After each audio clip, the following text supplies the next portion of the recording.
ਕਿਹੜਾ ਨਸ਼ਾ ਕਰਦੇ ਫਿਰ ਇਹ? ਸਰ ਡਰੱਗਸ ਕਰਦੇ ਲੈਂਦੇ ਚਿੱਟਾ।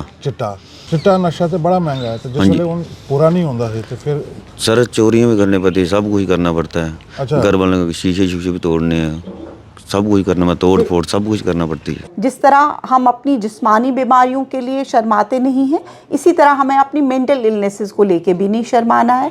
एडिक्शन भी एक मेंटल इलनेस है, और जिस तरह किसी दूसरी बीमारी के लिए हम डॉक्टर्स की हेल्प सीख करते हैं, इस मेंटल इलनेसेस के लिए भी हमें बहुत बहादुरी से आगे आना चाहिए और हमें हेल्प सीख करनी चाहिए किसी भी डॉक्टर से। हम इस वक्त पुलिस के द्वारा जो चलाया जा रहा है ड्रग एडिक्शन सेंटर, वहाँ पे हम आप बता रहे हैं कि यहाँ पे कैसे लोगों का इलाज किया जाता है, और यहाँ पे कैसे जो ड्रग में मुब्तला हैं, जो नशे में मुब्तला लोग हैं, यहाँ पे लाया जाता है और उनको किस तरीके से इलाज किया जाता है। यहाँ पे मुख्तलिफ़ तरीके, यहाँ पे बोर्ड पे भी आप दिखा सकता हूँ मैं आपको, police drug addiction centre and rehabilitation centre, facilities available. ये आप देखिए फैसिलिटीज़ मैं बताना चाहता हूँ, indoor facilities, OPD for addiction, mental health, medicines, counselling therapy, yoga therapy, rehabilitation services, और यहाँ पे हेल्पलाइन भी दिखाया गया है। ये 2438899 0191 2438899, ये आप नंबर देख लें। जब भी कोई आपका लगता है कि आपका कोई प्यारा या आपका कोई मित्र या दोस्त जो इस मर्ज़ में मुब्तला है, जो नशे की जो लत है, ये एक जो मर्ज़ है उसमें मुब्तला है, उसकी सहूलियत के लिए पुलिस ने एक जो सेंटर है खिदमत खलक के लिए जो खोला गया है, जो बच्चे जो कोई भी नशे में मुब्तला है उनके लिए यहाँ पे इलाज किया जाता है मुख्तलिफ़ तरीक़ों से। यहाँ पे बोर्ड पे भी दिखाया गया है। मैं आपको आगे भी बताऊँ, जो ये ड्रग एडिक्शन सेंटर है पुलिस का, इसमें मुख्तलिफ़ तरीके से जो मरीज़ आते हैं उनको किस किस तरीके से इलाज किया जाता है, वो सब हम आपको बताएंगे आगे चलकर।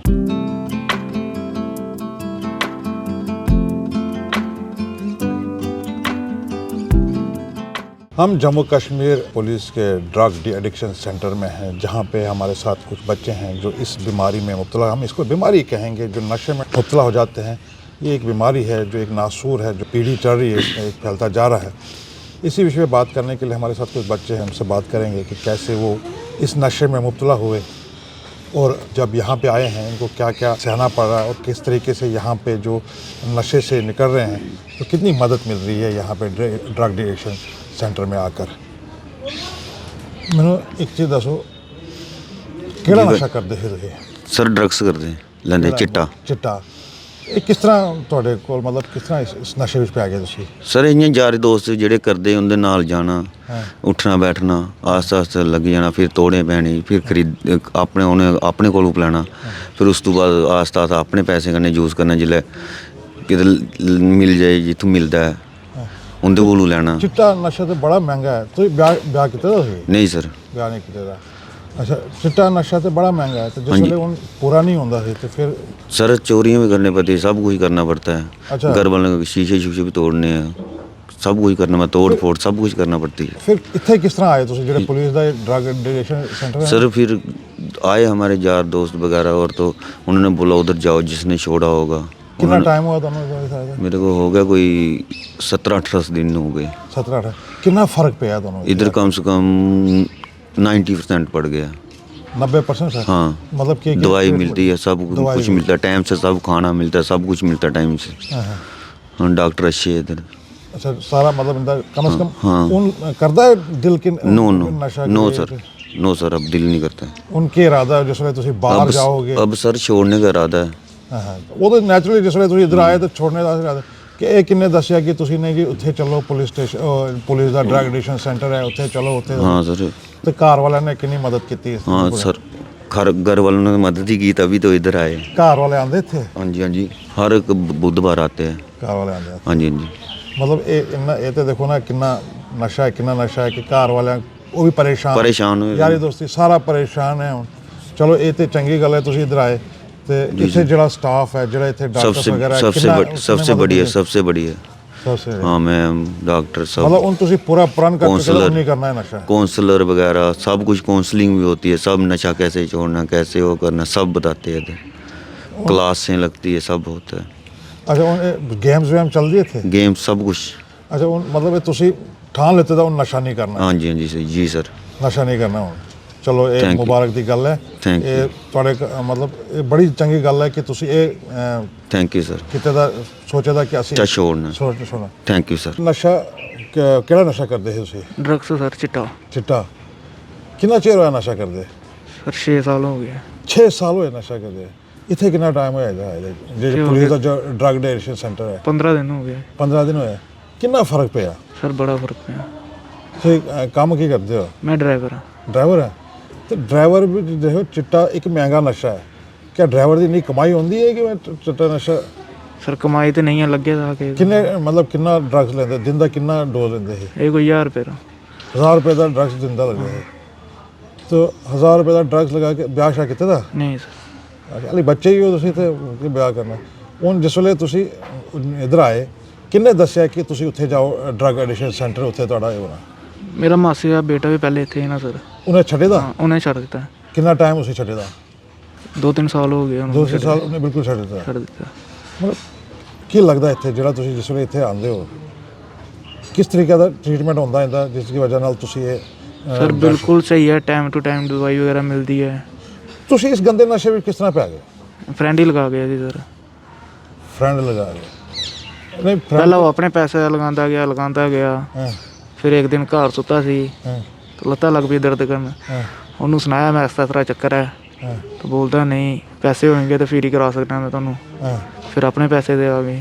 ਅੱਛਾ, ਮਾਸੀ ਦੇ ਮੁੰਡੇ ਨੇ ਤੁਹਾਨੂੰ ਇੱਥੇ ਆਖਿਆ ਇੱਥੇ ਜਾਓ ਕਿ ਉੱਧਰ? ਤੇ ਕਾਰ ਵਾਲਿਆਂ ਨੇ ਫਿਰ ਕਾਰ ਵਾਲੇ ਤੁਹਾਨੂੰ- ਆਏ। ਕਾਰ ਵਾਲਿਆਂ ਨੇ ਇੱਥੇ ਲਾਇਆ। ਇੱਥੇ ਜਿਹੜੇ ਡਾਕਟਰਸ ਵਗੈਰਾ ਸਟਾਫ ਹੈ ਕਿਸ ਤਰੀਕੇ ਦਾ ਉਹ ਇਲਾਜ ਕਰਦੇ ਬਿਲਕੁਲ ਸਹੀ ਸਰ। ਕੀ ਇਲਾਜ ਵੀ ਮੈਂ ਦਿੰਦੇ ਖੁਸ਼। ਨੇ? ਦਵਾਈ ਵਗੈਰਾ ਟ੍ਰੀਟਮੈਂਟ ਹੈ ਟਾਈਮ ਟੂ ਟਾਈਮ ਮਿਲਦਾ ਸਰ। ਹੁਣ ਦੇਖੋ ਜਿਹੜਾ ਤੁਹਾਡਾ ਫਰੈਂਡ ਸਰਕਲ ਹੈ ਜੀ। ਉਹ ਵੀ ਮਤਲਬ ਤੁਸੀਂ ਕਹਿੰਦੇ ਹੋ ਪਹਿਲੇ ਤੋਂ ਹੀ ਨਸ਼ਾ ਵਗੈਰਾ ਕਰਦੇ ਜੀ, ਹਨ। ਉਹ ਨਸ਼ਾ ਉਹਨਾਂ ਨੂੰ ਜਿਸ ਵੇਲੇ ਇੱਧਰੋਂ ਜਾਓਗੇ ਤੁਸੀਂ ਉਹਨਾਂ ਨੂੰ ਵੀ ਕੋਈ ਮਤਲਬ ਜਿਹੜੇ ਆਪਣੇ ਯਾਰ ਦੋਸਤ ਹੈ ਕਿਸੇ ਰਿਸ਼ਤੇਦਾਰ ਜਾਂ ਕੋਈ ਜਿਹੜਾ ਨਸ਼ੇ ਵੀ ਪੈਦਾ ਉਹਨਾਂ ਨੂੰ ਵੀ ਇਹ ਸਲਾਹ ਦਿਓਗੇ ਉੱਥੇ ਹਾਂ ਜਾਓ? ਬਿਲਕੁਲ ਸਰ ਦੇਵਾਂਗੇ ਕਿ ਕਿਉਂਕਿ ਇੱਥੇ ਪੁੱਜੋ ਟਾਈਮ ਤੇ ਦੇਖੋ, ਟਾਈਮ ਨਸ਼ਾ ਸ਼ੁਰੂ ਹੋ ਇੱਕ ਬੜੀ ਜਾਏਗਾ। ਬਿਮਾਰੀ ਹੈ। ਬਿਲਕੁਲ ਠੀਕ ਹੈ, ਇੱਕ ਤਾਂ ਇਹ ਬੇਇੱਜ਼ਤੀ ਦਾ ਘਰ ਹੈ, ਜੀ ਸਰ। ਦੂਆ ਜਾਨ ਵੀ ਪੈਸਾ ਵੀ। ਬਿਲਕੁਲ ਠੀਕ ਹੈ ਨਾ? ਤੁਸੀਂ ਕੀ ਕਹਿੰਦੇ ਹੋ ਐਸ ਕਿ ਨਹੀਂ ਹੈ? ਐਸ਼। ਠੀਕ ਹੈ ਨਾ? ਮਤਲਬ ਜਿਹੜਾ ਆਪਣਾ ਯਾਰ ਦੋਸਤ ਹੈ ਉਹਨੂੰ ਵੀ ਸੁਣਾਉਣਾ ਯਾਰ ਭਰਾ ਇਹ ਚੰਗੀ ਗੱਲ ਨਹੀਂ ਹੈ, ਅਸੀਂ ਛੱਡ ਤੂੰ ਹੁਣ ਇੱਥੇ ਕੀ ਰਿਹਾ? ਠੀਕ ਰਿਹਾ ਨਾ ਤੁਹਾਡਾ ਇੱਥੇ ਸਾਰਾ? ਬਿਲਕੁਲ ਸਰ ਵਧੀਆ। ਹੁਣ ਕਿੰਨਾ ਫਰਕ ਪਿਆ ਤੁਹਾਡਾ? 6 ਸਾਲ ਦਾ ਵਧੀਆ ਨਸ਼ਾ ਫਰਕ। 15-20 ਦਿਨ ਤੁਸੀਂ ਕਹਿੰਦੇ ਹੋ ਇੱਥੇ ਆਏ ਹੋ, ਕਿੰਨਾ ਫਰਕ ਪਿਆ? ਸਰ ਮੈਨੂੰ ਆਪੇ ਲੱਗਦਾ ਬਹੁਤ ਫਰਕ ਪੈ ਗਿਆ। ਪਹਿਲੇ ਥੋੜਾ ਕਮਜ਼ੋਰ ਸੀ, ਹੁਣ ਠੀਕ ਹੋ ਗਿਆ ਥੋੜਾ। ਹੁਣ ਠੀਕ ਹੋ ਗਿਆ, ਪਹਿਲੇ ਕਮਜ਼ੋਰੀ ਫਿਰ ਹਾਂ। ਤੂੰ ਹੁਣ ਇਧਰੋਂ ਜਾ ਕੇ ਤੋਬਾ ਹੀ ਹੈ ਨਾ? ਹਾਂ ਬਿਲਕੁਲ ਪੱਕਾ ਸਰ, ਤੋਬਾ? ਪੱਕਾ ਸਰ। ਚਲੋ ਰੱਬ ਤੁਹਾਨੂੰ ਇਸ ਦੀ ਤੌਫੀਕ ਦੇ ਕੇ ਤੁਸੀਂ ਇਸ ਤੋਂ ਛੁੱਟ ਜਾਓ। ਹੁਣ ਬਾਕੀਆਂ ਨੂੰ ਵੀ ਤੁਸੀਂ ਮੈਸੇਜ ਦਿਓ ਕਿ ਨਹੀਂ ਯਾਰ? ਦੇਵਾਂਗੇ ਸਰ ਬਿਲਕੁਲ। ਜੋ ਆਪਣੇ ਫਰੈਂਡ ਸਰਕਲ ਵਿੱਚ ਹੋਣਗੇ ਉਹਨਾਂ ਨੂੰ ਸੁਣਾਵਾਂਗੇ। चलो ठीक है, शुक्रिया। ਦੀ ਮਰਜ਼ੀ। तो थोड़ा कहना सही है। ठीक है ना? चलो ठीक।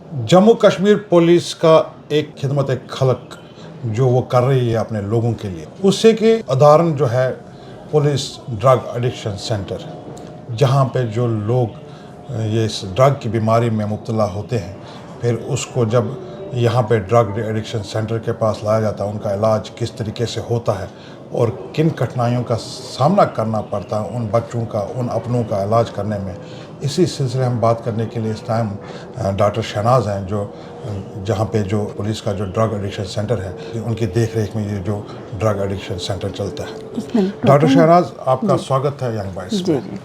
मैम, ड्रग एडिक्शन सेंटर जो पुलिस का ड्रग एडिक्शन सेंटर है, आपका जो यहाँ पे पेशेंट्स आते हैं उनके लिए क्या प्रोसेस होता है यहाँ पे आने के लिए?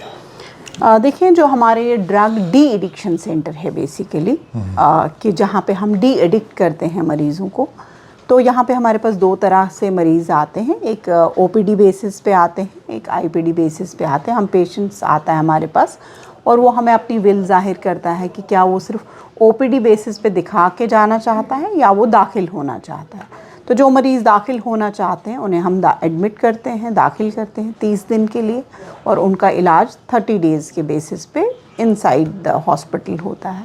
और जो पेशेंट शुरू में रिलक्टेंट होते हैं कि हमें दाखिल नहीं होना है, उन्हें हम ओपीडी बेसिस पे देख के फिर उनको ग्रुप सेशंस के लिए बुलाते हैं और हम अपने लेवल से डिफरेंट टेक्निक से उनको मोटिवेट करने की कोशिश करते हैं ताकि वो हमारे इस ट्रीटमेंट लूप में आ जाएं। मैम, ने देखा है जब भी जो ड्रग्स के शिकार हो जाते हैं, बच्चे होते हैं, कोई भी शख्स ड्रग के रिलेटेड शिकार होते हैं, कई बच्चे जो है वो दिमागी संतुलन भी खो देते हैं। उन बच्चों का यहाँ पे कैसे केयर किया जाता है? देखिए, बहुत से नशे ऐसे हैं जिसकी वजह से एक फुल फ्लेज साइकेट्रिक इलनेस आ जाती है, जैसे कैनबिस इंड्यूस साइकोसिस एक बीमारी है जिसमें लोग चरस का इस्तेमाल करते हैं और उसकी वजह से वो पूरा अपना दिमागी संतुलन खो देते हैं, और फिर वो बहुत रिलेटेड होता है सिर्फ उस नशे के साथ ही। और जब वो पेशेंट 6 हफ्ते 7 हफ्ते कैनबिस का यूज़ स्टॉप करता है और उसको हम मेडिकेशन देते हैं, तो वो दोबारा से एक नॉर्मल लाइफ की तरफ आ जाता है। तो इस तरह का जो भी पेशेंट होता है उसे हम एडमिट करते हैं, उसे एंटीसाइकोटिक ड्रग्स पे डाला जाता है, उसे ट्रीट किया जाता है, उसका कैनबिस जो यूज़ था उसे स्टॉप किया जाता है और वो कुछ हफ्तों में ही एक नॉर्मल लाइफ की तरह आ जाता है। ये एक चैलेंज है जो ड्रग्स के साथ बच्चे इन्वॉल्व हो जाते हैं, काफ़ी अरसा हुआ होता है कि बच्चों को ड्रग्स लेते हुए, उसके बाद जब आपके सेंटर में आते हैं एक चैलेंज बड़ा होता है। कितनी कठिनाई होती हैं और क्या मतलब आप क्या सोच के उनका ये इलाज करते हैं कि ये बच्चे ठीक होने चाहिए, उनका जो लाइफ है फिर एक अच्छी तरह से होनी चाहिए? कितनी कठिनाइयाँ होती हैं और किस तरीके से आप करते हैं? देखिए, चैलेंज तो ये बहुत ही बड़ा है, ना कि सिर्फ उन बच्चों के लिए या ट्रीटिंग डॉक्टर्स के लिए, फैमिलीज़ के लिए, बल्कि ये हमारी स्टेट यूटी के लिए, बल्कि हमारे मुल्क के लिए एक बहुत बड़ा चैलेंज है कि जिस तरह से नंबर ऑफ़ जो यूज़र्स हैं जो इस सब्सटेंस यूज़ में दिन ब दिन बढ़ रहे हैं, तो आने वाला वक्त अगर हम इसके लिए कुछ खालिस कुछ सॉलिड इकदाम नहीं उठाएंगे तो आने वाला जो वक्त है वो बहुत मुश्किलें लेके आने वाला है हमारे लिए। क्योंकि पिछले कुछ सालों में जब हम 15 से 20 या 25 या 30 साल तक के बच्चों को हम देखते थे एडिक्शन में, पिछले कुछ एक आध सालों में हमने 9 साल 10 साल और 11 साल के बच्चे भी देखे हैं जो इसमें इन्वॉल्व हो रहे हैं। तो सरकार को भी बहुत सख्त इक़दाम उठाने पड़ेंगे इसमें। हर सिटीज़न को एक ज़िम्मेदार शहरी की तरह अपनी आँखें कान खुले रखने हैं, और जहाँ भी आपको लगता है कि इस तरह से चीज़ें हो रही हैं, हमें इंडिविजुअल लेवल पे कुछ ना कुछ स्टेप लेने पड़ेंगे, वरना आने वाले कुछ सालों में ये जो जहर है ये पूरी तरह हर घर के अंदर पहुंच जाएगा। मैम, जब यहाँ पे सेंटर में बच्चे आते हैं जो भी ड्रग्स के रिलेटेड होता है उसमें आप सिर्फ मेडिसिन के साथ भी और काउंसलिंग के साथ भी, दोनों के साथ कर रहे हैं कि सिर्फ मेडिसिन वगैरह के साथ ही जिससे बच्चे को इस ड्रग्स से निजात दिला सकते हैं? क्या क्या जरिया होता है, क्या तरीक़ाकार होता है? किसी भी एडिक्शन की जो बीमारी है जिसको हम एक ब्रेन डिजीज़ कहते हैं, इसमें 2 तरह की ट्रीटमेंट्स होते हैं। एक को हम फार्माकोलॉजिकल ट्रीटमेंट कहते हैं, एक नॉन फार्माकोलॉजिकल ट्रीटमेंट होता है। फार्माकोलॉजिकल ट्रीटमेंट में हम उसे डिटॉक्स करते हैं, जो उसके विड्रॉल्स होते हैं उसको दवाइयों से उसको सेटल करते हैं स्टेबल, क्योंकि जब भी किसी को एक लंबे अरसे तक वो किसी ख़ास तरह की दवाई या नशा ले रहा है तो उसकी माइंड को, उसकी बॉडी को उस पर डिपेंडेंस है, और उसको एकदम से उससे वीन ऑफ करना ईजी नहीं है। तो उसे आहिस्ता आहिस्ता उन चीज़ों से छुड़ाया जाता है जिसे हम डिटॉक्स कहते हैं।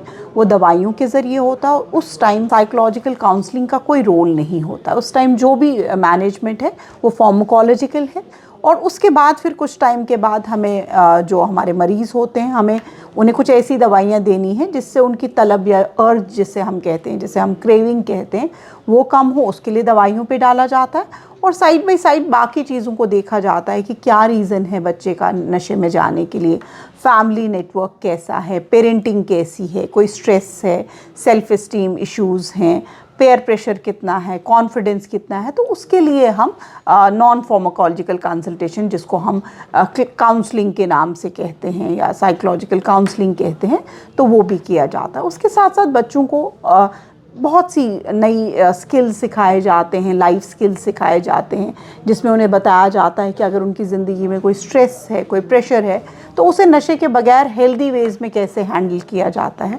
यहाँ पे योगा सेशंस लिए जाते हैं, उसके बाद हमारा जिम्नेज़ियम है, और बच्चों को डिफरेंट तरह के ग्रुप सेशंस में इन्वॉल्व करके उनकी कैपेसिटी बिल्डिंग, एम्पावरिंग की जाती है, और उन्हें कुछ स्किल्स और बहुत सी कुछ चीज़ें ऐसी हैं, फॉर एग्ज़ाम्पल कुछ बीमारियां हैं, फॉर एग्ज़ाम्पल एक attention deficit hyper activity disorder होता है बहुत से बच्चों में, जिसमें उनमें एक इम्पल्सिविटी होती है, उनके दिमाग में एक ख्याल आता है और वो कर गुजरते हैं।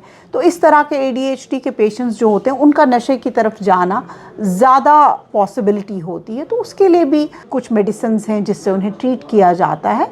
तो इस तरह से एक होलिस्टिक वे में हम ट्रीट करते हैं जिसमें दवाइयों का इस्तेमाल भी होता है और काउंसलिंग का इस्तेमाल भी। मैम डॉक्टर्स मेहनत करते हैं, एडिक्शन सेंटर्स में आते हैं, बच्चों को लेकर आते हैं, जब वो ठीक हो जाते हैं एक नॉर्मल लाइफ की तरफ आते हैं, यहाँ से भी जब 30 दिन या 2 महीने के बाद बाहर जाते हैं, कई बच्चे देखे हमने कि फिर उसी नशे की तरफ जुड़ते हैं। इसमें आप क्या वजह समझते हैं, किसको जिम्मेदार ठहराते हैं? देखिए, इसमें वजह और ज़िम्मेदार ठहराने वाली बात नहीं है। बात है हमारी अपनी कुछ मिसअंडरस्टैंडिंग है एडिक्शन की बीमारी को लेके। ठीक है, होता क्या है कि हम एक्सपेक्ट करते हैं कि एडिक्शन एक ऐसी बीमारी होनी चाहिए कि एक बार एक बंदा या कोई बच्चा सेंटर में चला गया तो उसके बाद वो बिल्कुल लाइफ लॉन्ग एक क्योर्ड होना चाहिए। ऐसा नहीं होता है। जिस तरह से आप किसी दूसरी जैसे मैं आपको एग्जांपल देती हूँ, डायबिटीज़ एक बीमारी है, मुझे लगता है बहुत एक majority chunk of people are suffering from diabetes. लेकिन ऐसा कोई भी दवाई नहीं है कि आप एक बार डॉक्टर के पास गए, आपने दवाई खाई और उसके बाद आपने दवाई छोड़ दी, क्या उसका डायबिटीज़ कंट्रोल रहेगा? तो इसी तरह एडिक्शन भी एक बीमारी है। जब तक आप उस ट्रीटमेंट लूप में रहेंगे, जब तक आप फॉलो करेंगे, जब तक आप फॉलो अप के लिए अपने डॉक्टर्स के पास जाएंगे, तब तक आप मेंटेन करते रहेंगे।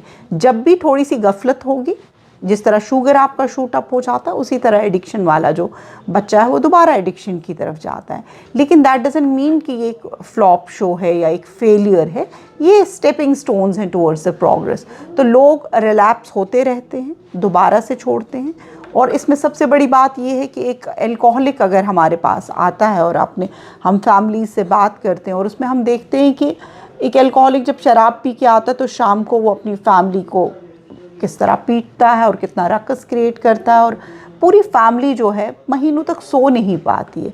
अब एक पेशेंट हमारे पास दाखिल हुआ, 30 डेज़ रहा और उसके बाद जाके उसने 6 महीने शराब नहीं छोड़ी। उन 6 मंथ्स में जो क्वालिटी ऑफ लाइफ उसकी फैमिली को मिली वो मैटर करती है। उसके बाद अगर 6 महीने के बाद वो फिर से रिलैप्स होता है और फिर से दोबारा आता है, तो वो कोई ऐसा नहीं है कि हम कहीं फेल हो गए या पेशेंट बहुत सिंसियर नहीं था।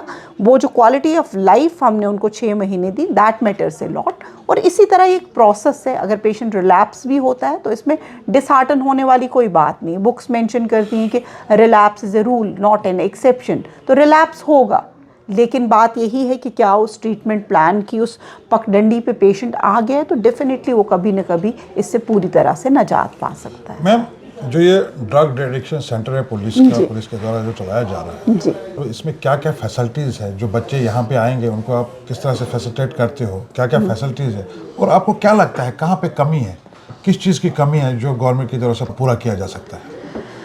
देखिए, जो भी बच्चा हमारे पास आता है हम उसकी काउंसलिंग करते हैं, उसे ग्रुप सेशंस में इन्वॉल्व करते हैं, उसे योगा जैसी एक्टिविटीज़ में डालते हैं।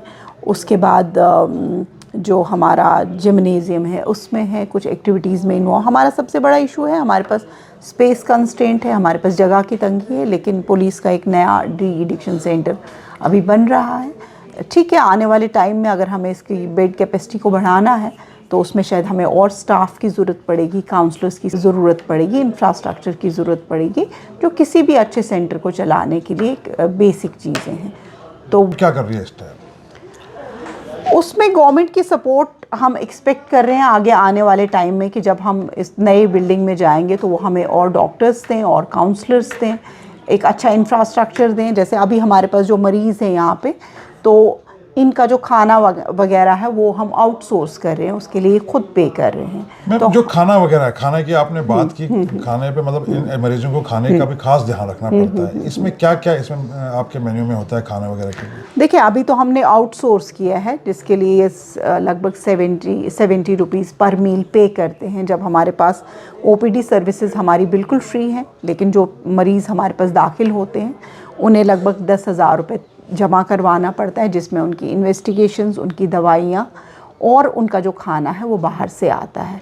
तो वो टिफ़िन सर्विस है हमारी, अभी अपनी कोई मेस नहीं है। मतलब जो पेशेंट को जमा कराना पड़ता है जी आपके पास। जी जी। मगर वो 1 महीने के लिए होता है कि कितने टाइम के लिए वो होता है आपको? देखिए, वो पेशेंट को हम 30 डेज़ के लिए एडमिट करते हैं और वो पैसा भी 30 दिन के लिए डिपॉजिट होता है। लेकिन अगर किसी वजह से पेशेंट विलिंग नहीं है पूरा अपना 1 मंथ पूरा करने के लिए और वो पहले निकल जाता है, तो वो सारे पैसा जो है, जो उसका बचा हुआ होता है, वो उसे हम रिफ़ंड कर देते हैं। मैम, एक अहम क्वेश्चन और लास्ट रहेगा, क्या होता है कि कहीं बच्चा इन्वॉल्व हो जाता है ड्रग्स में, ड्रग लेना स्टार्ट कर जाता है, ऐसा होता है कि कोई अपना हमसाया या कोई वेल विशर उसके घर वालों को बताता है आपका बच्चा ऐसा, और कुछ ऐसे भी सिम्टम्स आ जाते हैं कि पता चलता है कि बच्चा इन्वॉल्व है, तब भी वो कोशिश नहीं करते हैं बच्चे को इनिशियल स्टेज पे वापस लाने के लिए, क्योंकि उन चीज़ों पे वो ध्यान नहीं देते और कई जगह वो शर्माते भी हैं, कई जगह अपने आप को बेइज्जती भी महसूस करते हैं, नहीं हम किसी को बताएंगे हमारी बेइज्जती हो जाएगी। उसके लिए क्या मैसेज होगा आपको, तो ज़रा आप उसमें बताएं। देखिए, सिर्फ एडिक्शन नहीं है बल्कि पूरी मेंटल हेल्थ के साथ एक स्टिग्मा जुड़ा हुआ है,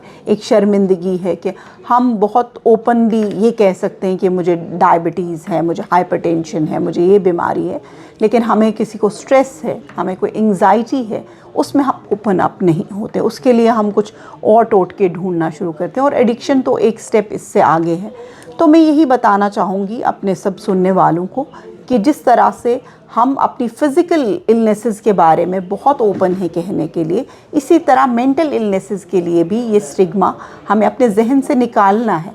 जिस तरह हम अपनी जिस्मानी बीमारियों के लिए शर्माते नहीं हैं, इसी तरह हमें अपनी मेंटल इलनेसेस को लेके भी नहीं शर्माना है। एडिक्शन भी एक मेंटल इलनेस है और जिस तरह किसी दूसरी बीमारी के लिए हम डॉक्टर्स की हेल्प सीख करते हैं, इस मेंटल इलनेसेस के लिए भी हमें बहुत बहादुरी से आगे आना चाहिए और हमें हेल्प सीख करनी चाहिए किसी भी डॉक्टर से। Thank you ma'am. हमने बच्चों से भी बात की और यहाँ के जो डॉक्टर शहनाज उनसे भी बात की। उनका ये कहना है कि आप खासकर पेरेंट्स को और जो लोग इस नक्शे में मुब्तला है, उनको अगर हम बाकी बीमारियों के लिए डॉक्टर्स के पास जाते हैं, आपको बीमारी है या कोई भी रोग आपको लगता है, उसके लिए जब हम डॉक्टर को कंसल्ट करते हैं, अगर आपका बच्चा या कोई आपका यार दोस्त या कोई भी लोग, अगर हम उस बीमारी का इलाज कराने के लिए डॉक्टर के पास जाते हैं और वहाँ पे उसको उस बीमारी के बारे में बताने से अगर शर्माते नहीं हैं, ना हिचकिचाते हैं, फिर ये भी एक बीमारी है, ये भी एक रोग है, ये भी एक डिजीज़ है, फिर इसको छुपाने से, इससे शर्माने से नुकसान अपना ही होगा, नुकसान उसका होगा जो इस नशे में मुब्तला है, जो किसी का अपना प्यारा बच्चा या दोस्त या कोई भी इस नशे में मुब्तला होगा, नुकसान उसके लिए है। उनका साफ कहना है, जब भी कोई ऐसी आप सिम्टम्स देखें बच्चे में या किसी भी जो आपका दोस्त या प्यारा होगा उसमें ये सिम्टम्स देखें, फ़ौरन डॉक्टर से कंसल्ट करके उसके इलाज के लिए फ़ौरन कोशिश कीजिए, ताकि आपका इलाज बर वक्त हो सके, ना कि बाद में पछताना पड़े। वीडियो जर्नलिस्ट पीरज़ादा ताहिर के साथ यासिन मीर, यंग बाइट्स, जम्मू।